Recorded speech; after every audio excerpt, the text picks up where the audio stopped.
Je m'inquiète depuis longtemps maintenant sur l'impact de l'érosion de la qualité de l'environnement bâti sur l'érosion de la qualité de la vie.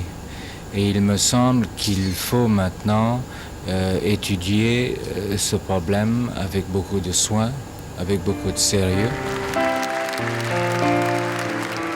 Every 3 years since its inception in 1977, the Aga Khan Award for Architecture has rewarded architects for the excellence of their designs as well as their impact on their communities.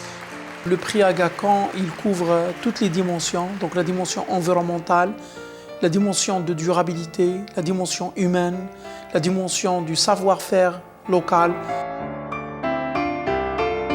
The award is important. It has a perspective, it has a continuity, it has a tradition, it has, I think, a robust, bold style in selecting people whose work is not normally appreciated by other parts of world public opinion on architecture. This year, for the 13th cycle of the Aga Khan Award for Architecture, an international jury shortlisted 19 candidates out of 348 entries. The process is very exciting and challenging. I mean, you start with almost 350 projects that come from all over the world. So you have to concentrate. Most important is to be fair in this selection. I mean, including a project is not a problem, but excluding a project is a responsibility. So yes, it took us a few months to come down into the number of 19.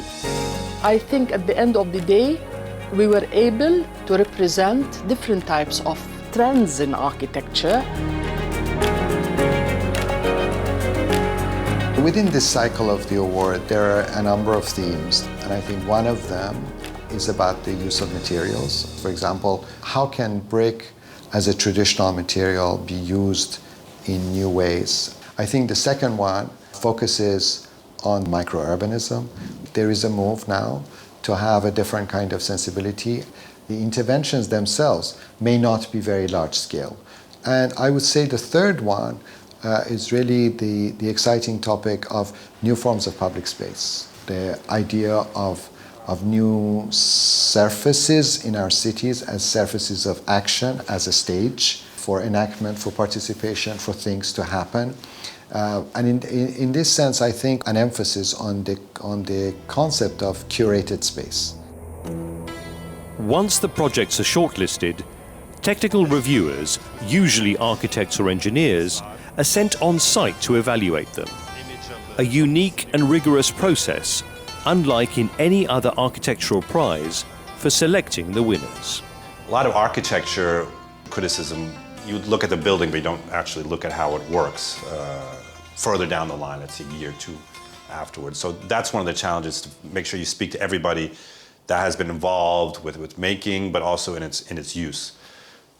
The more difficult challenge is the challenge of getting into the social fabric and understanding some of the dynamics that went into these buildings. We gave, all the projects equal kind of time and weight, but what was fantastic was seeing the difference between our opinions of the long list of 19 to the short list when the technical reviewers got involved. So somehow seeing a project, 2 or 3 seconds in a picture, and then actually hearing about people who've gone to the project was really illuminating. Les projets qui ont été capables de répondre à des problèmes politiques, des problèmes économiques, des problèmes sociaux, des problèmes esthétiques, des problèmes techniques, c'est ça qui nous intéresse. Et plus le projet est riche de ces différents aspects, plus il a une valeur.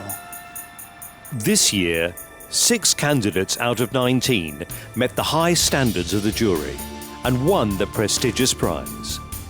Over 39 years, the Aga Khan Award for Architecture has reviewed around 9,000 projects and rewarded 116 out of them. My concern was not only to protect the heritage from elimination, but to reinvigorate it and to keep it alive and to recognize quality and imagination and new competences, younger generations, And thanks to you and the previous juries, I think the award is achieving this. Nothing is perfect in life, but at least I think we're making good progress, and I thank you very much indeed for the recommendations that you have made. Well done. Thank you.